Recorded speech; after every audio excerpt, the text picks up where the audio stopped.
नमस्ते बच्चों, सुप्रभात। मैं मेवाड़ा मनोज दीपदर्शन विद्या संकुल से संस्कृत विषयाध्यापक।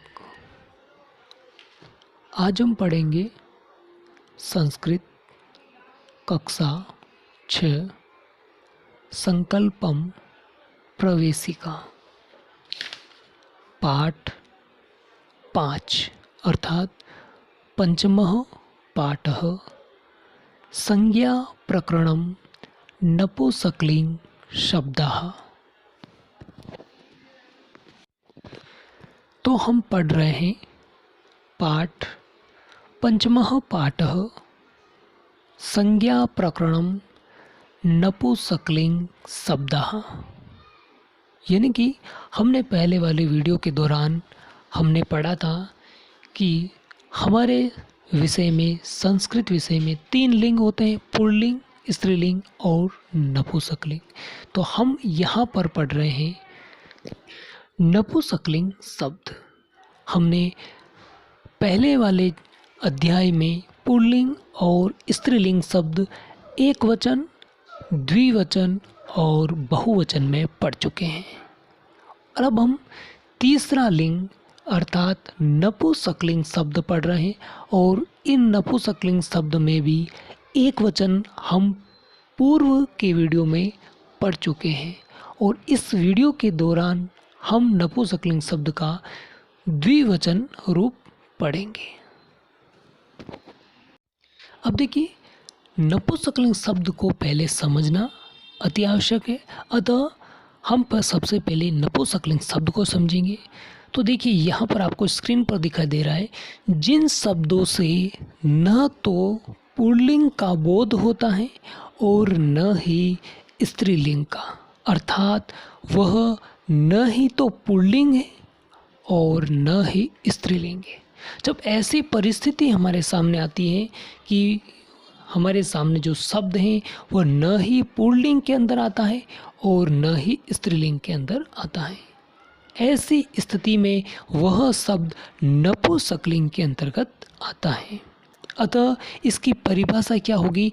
जिन शब्दों से न तो पुल्लिंग का बोध होता है और न ही स्त्रीलिंग का बोध होता है, उन्हें नपुंसकलिंग कहते हैं। अथवा जो शब्द निर्जीव अर्थात जड़ पदार्थ का बोध कराते हैं, जो शब्द निर्जीव अथवा जड़ पदार्थ का बोध कराते हैं, नपुंसकलिंग कहलाते हैं। अब देखिए, निर्जीव और दूसरा है जड़ पदार्थ। इन दोनों का यदि हमें बोध हो रहा है, जानकारी प्राप्त हो रही है, तो ऐसी परिस्थिति में वह शब्द नपुंसकलिंग होगा। उदाहरण देखते हैं हम। पहला शब्द है वस्त्रम। अब ये न ही पुल्लिंग है और न ही स्त्रीलिंग है, अतः यह नपुंसकलिंग शब्द है। अब दूसरा शब्द देख सकते हैं आप, पुस्तकम। ये भी न पुल्लिंग है न स्त्रीलिंग है, अतः यह नपुंसकलिंग है। तीसरा शब्द कलमम। अब देखिए, यह भी आपका नपुंसकलिंग शब्द है। अब देखिए, अब हम हमारे पाठ की ओर बढ़ रहे हैं और हम पढ़ रहे हैं नपुंसकलिंग शब्द का द्विवचन। अब देखिए, आपको स्क्रीन पर दिखाई दे रहा है, अस्वर से समाप्त होने वाले अकारांत नपुंसकलिंग शब्द द्विवचन में। अब देखिए, इसी स्वर से समाप्त होने वाले अकारांत नपुंसकलिंग के अंदर एक वचन हम पढ़ चुके हैं और अब हम पढ़ रहे हैं अस्वर से समाप्त होने वाले अकारांत नपुंसकलिंग शब्द द्विवचन में। पहले हमने एक वचन में पढ़ा था, अर्थात उनकी संख्या 1 थी, और अब हम पढ़ रहे हैं द्विवचन, अर्थात उनकी संख्या कितनी होगी? 2 होगी। अब देखिए, इसके अंदर आपको चित्र में दिखाई दे रहा है, पहला शब्द है आपका फले, अर्थात 2 फल। अब देखिए, 2 फल आपको चित्र में दिखाई दे रहा है स्पष्ट रूप से, एक आम है और एक केला है। अब यहाँ पर 2 फल है, आपको इंग्लिश में भी लिखा हुआ मिलेगा 2 फ्रूट्स, अर्थात 2 फल। अब दो फल है तो दो फल के लिए हम संस्कृत में कौन सा शब्द यूज करते हैं? फले। अब जब इनकी संख्या दो है और लिखा हुआ भी फले हैं तो ये द्विवचन में हुआ और फल शब्द क्या है? नपुंसकलिंग शब्द है। अतः ये नपुंसकलिंग शब्द हुआ और द्विवचन में हुआ। अब देखिए दूसरा शब्द उसी प्रकार कंदुके। आपको चित्र में भी स्पष्ट रूप से दिखाई दे रहा है कि दो गेंद हैं और कंदुके का अर्थ होता है दो गेंदे, 2 बॉल्स। अब देखिए इनकी संख्या 2 है, शब्द भी हमारा कंदुके है और शब्द नपुंसकलिंग भी है, अतः ये अकारांत हुआ, नपुंसकलिंग शब्द हुआ और द्विवचन में हुआ। अब तीसरा शब्द देखिए आप, पुष्पे। अब देखिए पुष्पे उसका अर्थ है 2 फूल, 2 फ्लावर्स। आपको चित्र में भी दिखाई दे रहा है। अब देखिए पुष्प शब्द जो अकारांत है नपुंसकलिंग है और यहाँ पर शब्द है पुष्पे अर्थात 2 फूल, अतः नपुंसकलिंग शब्द अकारांत और वचन कौन सा हुआ? द्विवचन। क्यों? क्योंकि इनकी संख्या 2 है। अगला शब्द देख सकते हो आप, पत्रे अर्थात 2 पत्ते, 2 लीव्स। अब देखिए पत्रे अर्थात 2 पत्ते। अब पत्रम शब्द जो है अकारांत है, नपुंसकलिंग है। अब पत्रे शब्द का अर्थ है 2 पत्ते अर्थात यह अकारांत, नपुंसकलिंग और द्विवचन में है। ठीक उसी प्रकार अगला शब्द देखिए आप, पुस्तकें अर्थात 2 पुस्तकें, 2 बुक्स अर्थात पुस्तकम शब्द हमने पहले भी पढ़ा था, नपुंसकलिंग शब्द है, अकारांत है और वचन कौन सा है? द्विवचन। क्यों? क्योंकि इनकी संख्या कितनी है? 2 है। ठीक उसी प्रकार आगे देखिए कलमे। अब देखिए कलमे जो है अर्थात 2 कलमे, 2 पेन, 2 पेन्स। ओके। अब देखिए कलम शब्द जो है नपुंसकलिंग है, अकारांत है।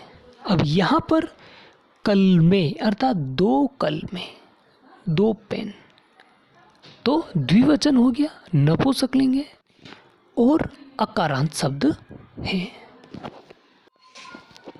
अब देखिए अगला शब्द है हमारा कमले। कमले अर्थात 2 कमल, 2 लोटसेस। ओके, 2 कमल है और कमल शब्द जो है नपुंसकलिंग है। ओके, और अकारांत है और यहाँ पर लिखा है कमले अर्थात 2 कमल अर्थात द्विवचन है, नपुंसकलिंग है, अकारांत है और द्विवचन है। ठीक उसी प्रकार अगला शब्द है गृह अर्थात 2 घर, 2 हाउसेस। अब गृहम शब्द जो है अकारांत है और नपुंसकलिंग है। गृह अर्थात 2 घर, 2 हाउसेज अर्थात द्विवचन है। ठीक उसी प्रकार अगला शब्द देखिए पात्रे। आपको चित्र में स्पष्ट रूप से दिखाई दे रहा है 2 बर्तन, पात्र का अर्थ बर्तन और पात्रम नपुंसकलिंग शब्द है और अकारांत शब्द है और पात्रे अर्थात 2 बर्तन, 2 पॉट्स अर्थात नपुंसकलिंग, अकारांत और द्विवचन। अगला शब्द देखिए नेत्रे। अब नेत्रम शब्द जो है वो भी नपुंसकलिंग है, अकारांत है और नेत्रे अर्थात 2 आंखें, 2 आइज। ओके, तो नपुंसकलिंग, अकारांत और द्विवचन। आगे देखिए मित्रे अर्थात 2 मित्र, 2 फ्रेंड्स। ओके, अब देखिए यहाँ पर चित्र में आपको दिखाई दे रहा है 3 बॉयज़ दिखाई दे रहे हैं, 3 लड़के दिखाई दे रहे हैं। एक लड़के के 2 मित्र यहाँ पर दिखाई दे रहे हैं, यानी कि 2 मित्र, 2 फ्रेंड्स। अब मित्रम शब्द जो है नपुंसकलिंग है, अकारांत है और द्विवचन है। क्यों? क्योंकि मित्रे का अर्थ है 2 मित्र। ओके, तीसरा अगला शब्द है लास्ट और अंतिम बीजे अर्थात 2 बीज। आपको चित्र में भी दिखाई दे रहा है कि 2 बीज दिखाई दे रहे हैं, बीजे अर्थात 2 बीज। अब बीजम शब्द जो है नपुंसकलिंग है, अकारांत है और बीजे अर्थात 2 बीज अर्थात द्विवचन, 2 सीड्स। ओके, तो ये क्या हुआ? नपुंसकलिंग, अकारांत और द्विवचन। इस प्रकार से हमारा ये द्विवचन शब्द पूरा हुआ और हम अगले वीडियो में नपुंसकलिंग अकारांत शब्द का बहुवचन रूप पढ़ेंगे। धन्यवाद।